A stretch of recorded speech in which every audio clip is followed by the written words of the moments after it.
ये 6 इंजन की सरकार होने के बावजूद अगर लोगों के काम नहीं हो पा रहे हैं तो मैं कहता हूँ लानत है ऐसी सरकार पे। मनप्रीत जी, आपके चैनल के माध्यम से मैं जितने भी भाजपाई हैं, जितने भी उनके अंधभक्त हैं, उनसे एक छोटा सा सवाल पूछना चाहूँगा।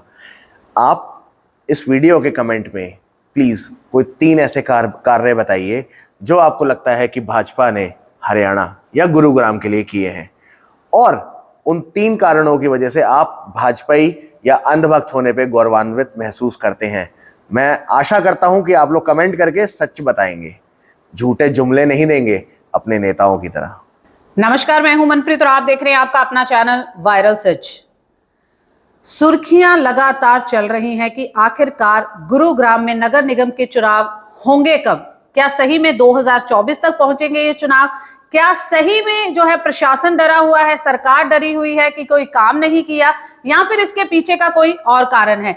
आइए जानते हैं आम आदमी पार्टी से युवा के जिला अध्यक्ष नितिन कुमार बत्रा जी से कि आखिर उनका क्या कहना है कि इतनी देर से वो क्या ऑब्जर्व कर रहे हैं कि आखिरकार गुरुग्राम के चुनाव हो क्यों नहीं रहे। क्या इसके पीछे मंशा क्या है बीजेपी की? क्या सही में डरी हुई है या फिर कारण कुछ और कहते हैं? आइए बात करते हैं नितिन कुमार बत्रा जी से। नमस्कार सर, बहुत बहुत स्वागत है आपका। नमस्कार मनप्रीत जी। सर, आपको क्या लगता है गुरुग्राम में आज कितनी जरूरत है नगर निगम के चुनावों की? देखिए, अगर हम बात करें गुरुग्राम और साथ ही साथ फरीदाबाद जी, इन दोनों को इस टाइम पे बहुत जरूरत है नगर निगम चुनाव की। बिकॉज जितना भी मिसमैनेजमेंट हुआ है वो इसी वजह से हुआ है कि कोई प्रतिनिधि नहीं है जो जनता को जाकर जवाब दे सके और ये बोले कि हाँ, इस काम की जिम्मेदारी मैं लेता हूँ। जी जी। एक नॉर्मल इंडिविजुअल आज भी या कभी भी किसी डीसी या कमिश्नर के पास जाके नहीं बोलता कि प्लीज हमारे ये काम कराइए, क्योंकि उनको वो रूट ही नहीं पता। तो उसके लिए ही ये लोग प्रतिनिधि को चुनते हैं, और अगर कोई प्रतिनिधि होगा तो उसकी जवाबदेही भी होगी। तो बहुत ज्यादा जरूरत है हमें नगर निगम चुनाव होने की। और आपको क्यों लगता है कि मतलब, या फिर आपकी सोच क्या कहती है? क्योंकि जितने भी यहाँ पर प्रवक्ता आए, नेता आए, उन सबका अलग अलग राय है, अलग अलग सोच है कि आखिरकार सरकार चुनाव क्यों नहीं करवा रही। आपका क्या कहना है, क्यों नहीं करवा रही? देखिए, जब डर होता है ना इंसान को जी, तो वो डर कभी कभी उस पर इतना हावी हो जाता है कि वो कहता है कि जैसे हम छोटे होते थे, अगर आपको याद हो तो हमें जब एग्जाम होता तो हम कहते थे आज स्कूल की छुट्टी हो जाए, जी, आज हमें स्कूल ना जाना पड़े। तो इनका वही डर है, क्योंकि इनको पता है नंबर तो इनको मिलेंगे नहीं। जी। तो वही डर है कि चुनाव जितनी लेट हो सकता है उतनी लेट कर दो, ताकि हमारी कहीं ना कहीं इज्जत बची रहे। जो पैसा घपला घोटाला हमने करना है थोड़ा सा और कर लें जी। और साथ ही साथ अभी लोकसभा और विधानसभा के चुनाव भी होने हैं, तो इनको डर है अगर हमारे पार्षद नहीं जीतेंगे तो हम लोकसभा और विधानसभा कैसे जीतेंगे। पर चुनाव आज नहीं तो कल तो होंगे, तो फिर अपना जो अभी की अगर हम बात करें, अगर अभी काम नहीं करा, लोगों से अभी भय है, डर है कि अभी जो है चुनाव जो है अच्छे, उनका नतीजा अच्छा नहीं निकलेगा, तो आगे भी तो ऐसे हो सकता है। चुनाव क्यों नहीं करवा रहे हैं? देखिए, बिल्कुल होगा, लेकिन ये चाह रहे हैं कि जो छोटे चुनाव है, नगर निगम चुनाव एक बहुत छोटा चुनाव होता है। हम नगर निगम के जो प्रतिनिधि चुने जाते हैं हम उनको नेता बना देते हैं। हालांकि वो नेता नहीं होते, वो एक मीडिएटर होते हैं। जैसे एक मैनेजर होता है कंपनी के अंदर, वो एक मैनेजर की तरह ही काम करते हैं बॉस और एम्प्लॉइज के बीच में। सेम गोज फॉर नगर निगम के जो चुनाव होते हैं। अब इनको ये लग रहा है कि अगर हम छोटे चुनाव हार जाएंगे तो बड़े चुनाव में हमारी थू थू हो जाएगी। अच्छा। और ये उस थू थू से बच रहे हैं। बात करते हैं हम विधानसभा चुनाव की, तो विधानसभा चुनाव में इनको ना बड़ी बड़े जुमले देने हैं, बड़ी बड़ी भाषण देने हैं कि हाँ हम ये कर देंगे, हमने फलाना कर दिया, हमने ढिमकाना कर दिया। जो कहते हैं ना, जब हम घर से बाहर नहीं निकलते तो हमें घर की बाहर की समस्याओं का पता नहीं चलता। तो लोग इससे तो परेशान है कि इनके घर के आगे कचरा पड़ा हुआ है, लेकिन जब वो लोगों को सपना दिखाएंगे कि हमने आपके इतने हाईवेज बना दिए, आपके लिए हमने इतने मल्टी करोड़ के प्रोजेक्ट्स लगा दिए, तो लोगों की आंखों पे पर्दा चढ़ाने का काम वो करेंगे। हालांकि जनता अब जागरूक हो चुकी है, जनता अब जान चुकी है कि ये किस तरीके से बार बार हमारे को जुमले दे दे के वोट ले जाते हैं। तो इस बार उम्मीद है जनता भी इनको मुंह तोड़ जवाब देगी। पहले मनीष सिसोदिया जी, अब संजय सिंह। क्या लगता नहीं है कि आम आदमी पार्टी का ग्राफ गिरेगा इससे? बिल्कुल नहीं जी। देखिए, हम बात करें अगर उन लोगों की जो सिर्फ व्हाट्सएप यूनिवर्सिटी से पढ़ते हैं जी, तो उनकी नजर में हम गिर सकते हैं, ठीक है, क्योंकि इनकी सोशल मीडिया जो टीम है, इनकी ट्रोल आर्मी, वो बहुत बहुत स्ट्रांग है। ट्रोल आर्मी एक्चुअली में। बट मैं बात करूं, अगर आप परसों की हेयरिंग उठा के देख लें तो परसों की हेयरिंग के अंदर कोर्ट ने एक सादा सा सवाल पूछा है। 8 महीने हो गए मनीष सिसोदिया जी को, आपके पास क्या सबूत है? आप आज भी सबूत पेश नहीं कर पा रहे। आपने संजय सिंह जी को उठाया, संजय सिंह को जब आप लेके जा रहे हैं, इस बात को आज 2 साल हो चुके हैं। क्या 2 साल से हमारी ईडी और सीबीआई सो रही थी? जी। एक ही आरोपी जो पहले आरोपी था, फिर सरकारी गवाह बना और आज वो लोगों के नाम ले रहा है। वो किसी और का नाम क्यों नहीं ले रहा? सिर्फ उन नेताओं का नाम क्यों ले रहा है जिनसे भाजपा को हल्का भय है। अगर भय नहीं होता इन लोगों से तो उनको क्यों उठाया जाता? बात करते हैं मनीष सिसोदिया जी की। मनीष सिसोदिया जी की जब हम बात करें तो लोगों ने उनके स्कूलों को देखा है, उनकी सराहना करी है।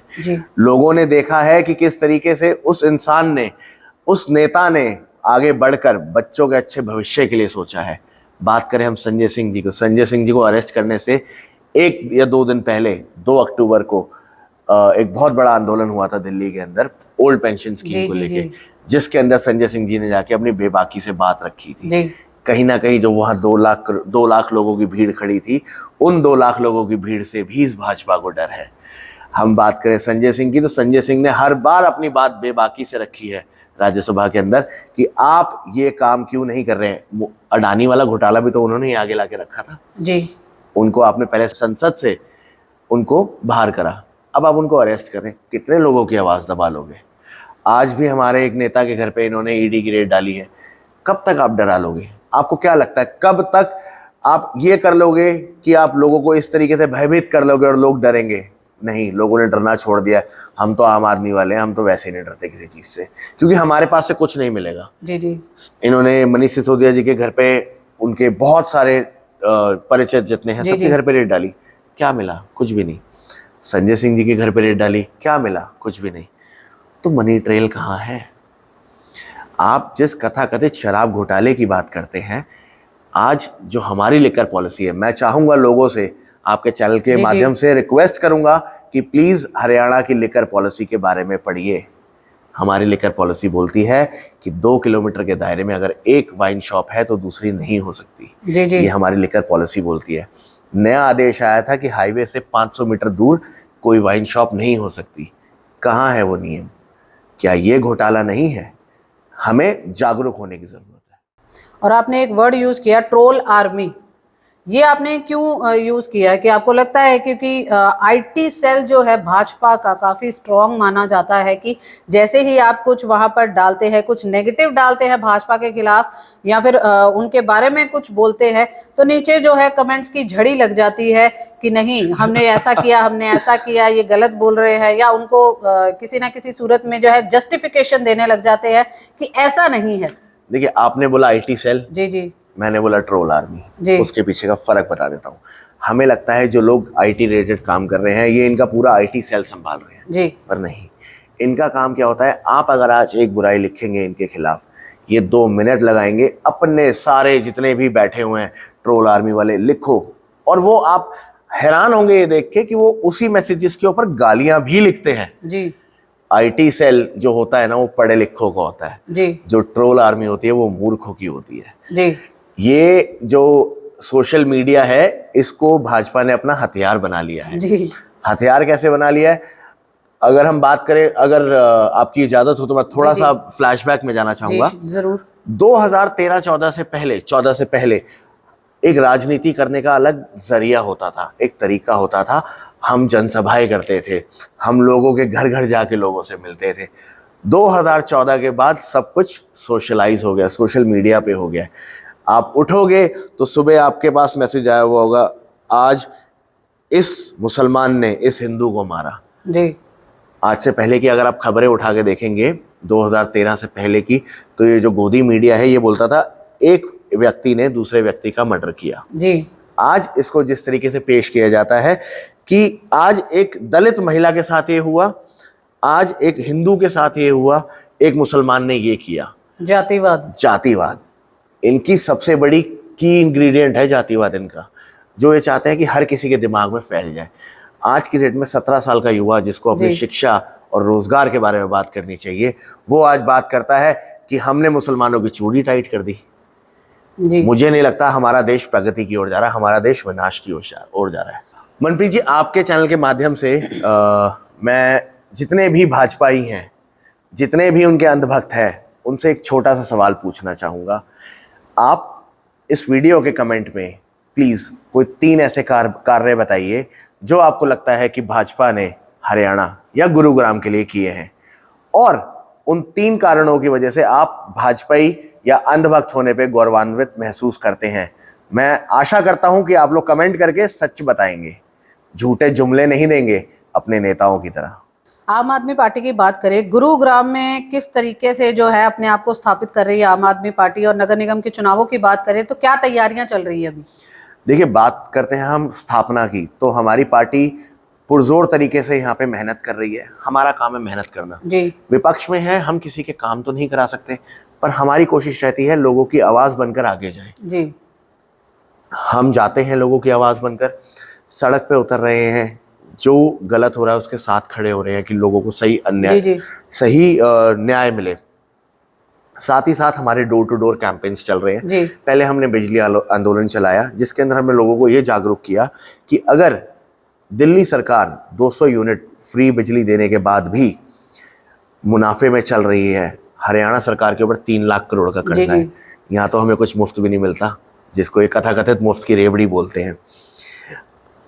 दिल्ली के अंदर हमने शिक्षा की क्रांति लाई, जिसमें बच्चों को फ्री शिक्षा दी गई।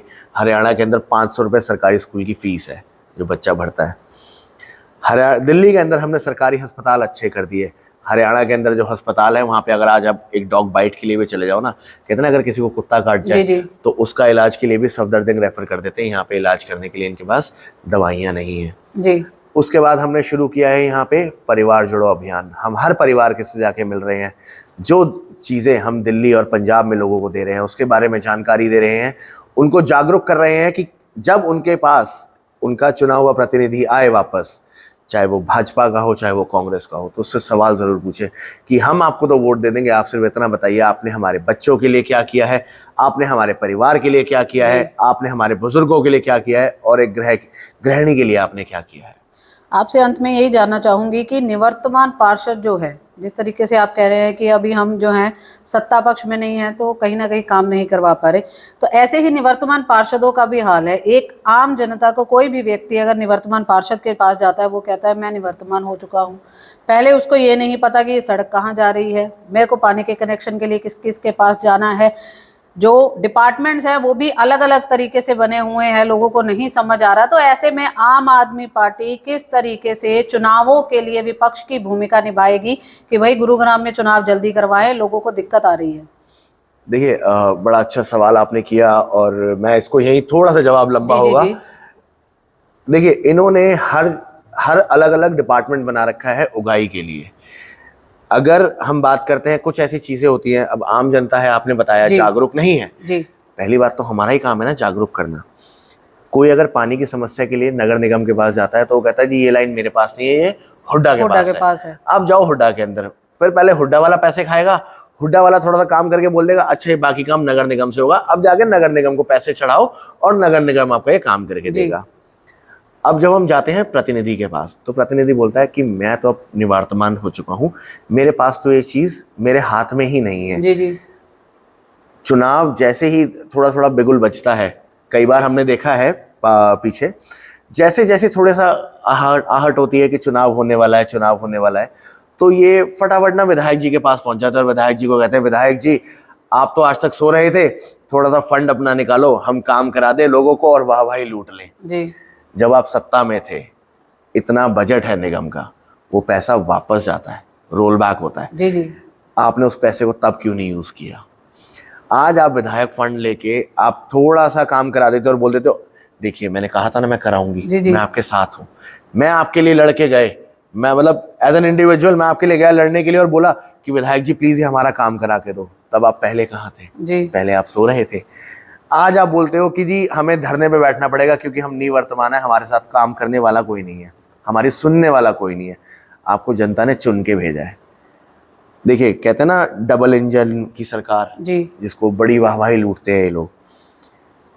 आपका सरपंच, आपका पार्षद, आपका विधायक, आपका एमपी, आपका एमएलए, आपका मुख्यमंत्री, आपका, ये 6 इंजन की सरकार है।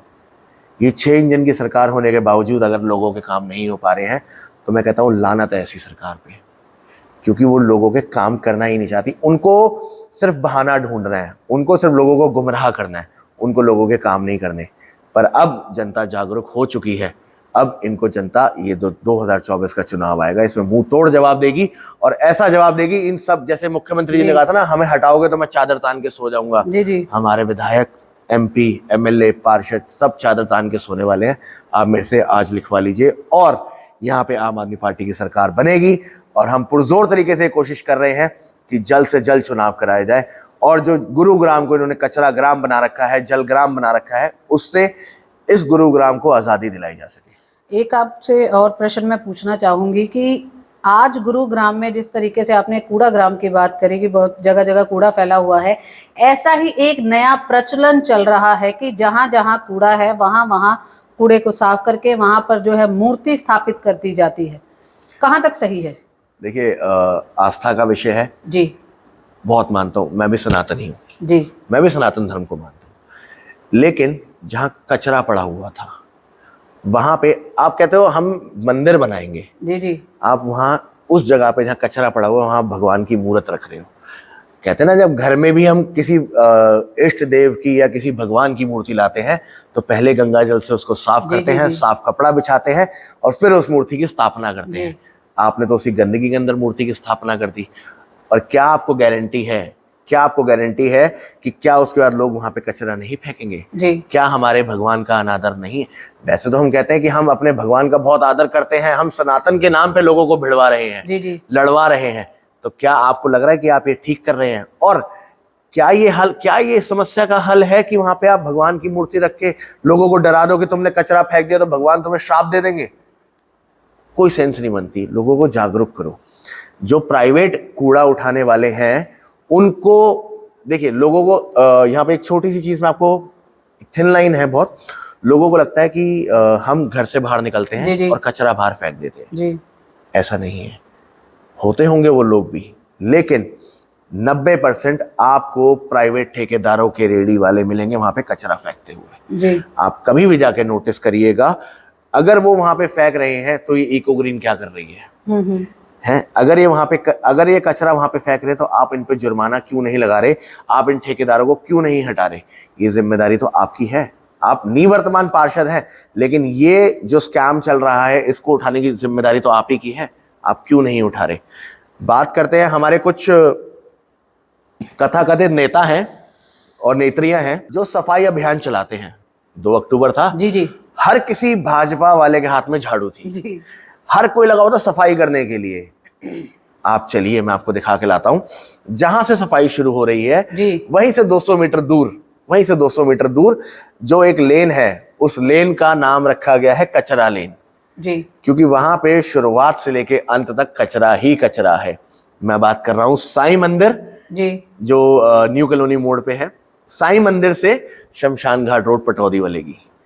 आप अगर चाहें तो मैं आपको लेके चलता हूं, आप देखेंगे पूरी तरफ कचरा ही कचरा है जी, कचरा ही कचरा। लोगों ने यहाँ पे पोस्टर लगा रखे हैं, कचरा फेंकने पे जुर्माना है 5000 रुपए। अरे आप लगाओ तो सही जुर्माना, आप लोगों को पकड़ो तो सही। आप क्यों नहीं पकड़ते अपने प्राइवेट ठेकेदारों को? आप तो चुप हो जाते हो उनके आगे, क्योंकि 60 घाट है ना जी, कहीं ना कहीं से तो आ रही है कमीशन। आपने थोड़े टाइम पहले सेंट माइकल स्कूल के आगे एक कचरे का ढेर जी, जिसको आपने उजागर किया था लोगों को, बहुत बहुत धन्यवाद है आपका कि आपने उसको उजागर किया। पहले भी बहुत बार हुआ है, हम लोगों ने भी किया है, लेकिन सुनवाई नहीं होती। बड़ी बात यह है पास में ही पीपल का पेड़ है। पास में पीपल का पेड़ है। देखिए, हम बात करते हैं पीपल के पेड़ की, पर हम उस शिक्षा के मंदिर को क्यों भूल जाते हैं जहां बच्चे पढ़ रहे हैं जी। हम गौ माता के नाम पे लोगों की हत्याएं कर देते हैं, है ना? कहाँ हैं आज वो लोग, वो कथाकथित गोरक्षक जो हमारी गौ माता वहीं कचरे में से प्लास्टिक खाती है और एक उसकी दुर्गंध मृत्यु हो जाती है? क्यों नहीं देख पा रहे हैं? क्या इसके लिए उनको नहीं लगता कि ये समाज के ठेकेदार भी जिम्मेदार हैं? क्या इनको नहीं लगता कि उनके खिलाफ भी इनको एक्शन लेने चाहिए? क्या इनको नहीं लगता कि उनके खिलाफ भी इनको FIR करवानी चाहिए कि आप कचरा इस तरीके से फैला रहे हैं कि हमारी गौ माता की उसके अंदर वो कचरा या वो प्लास्टिक खाने के बाद मृत्यु हो जाती है? इनके खिलाफ भी एक्शन होने चाहिए। बहुत बहुत धन्यवाद नेता जी हमारे साथ बात करने के लिए। आप सभी को भी बता दें कि गुरुग्राम में अगर नगर निगम के चुनावों की बात करें, लगातार जो है सभी प्रयास करें, समाज सेवियों की बात करें, विपक्षी दलों की बात करें कि आखिरकार गुरुग्राम में चुनाव हो क्यों नहीं रहे, क्योंकि इसका नतीजा जो है साफ तौर पर आम जनता को भुगतना पड़ रहा है। बहुत सारी ऐसी वीडियो वायरल सच पर भी मिलेंगी आपको कि जहां पर लोग परेशान हैं, हताश है, निराश है, नहीं समझ आ रहा है कि निवर्तमान पार्षद कुछ काम नहीं कर रहे, प्रशासन कुछ काम नहीं कर रहा, उसके बावजूद भी जो है प्रयास लगातार जारी लोगों के यही है कि कहीं ना कहीं से काम हो जाए। और उम्मीद एक है कि कब होंगे इलेक्शन, कब होंगे इलेक्शन। अब तो ऐसा लग रहा है कि शायद जनता का जोश भी खत्म होता जा रहा है कि शायद गुरुग्राम में जो है चुनाव सरकार करवाना ही नहीं चाह रही। बट वायरल सच लगातार इस मुद्दे को उठा रहा है और हम प्रयास करेंगे कि ये मुद्दा जो है लगातार आपके सामने हम लेकर आते रहें और ऐसे ही जनता के नुमाइंदों से बात करें, नेताओं से बात करें और आपको बताएं कि आखिरकार क्यों नहीं हो रहे गुरुग्राम नगर निगम के चुनाव।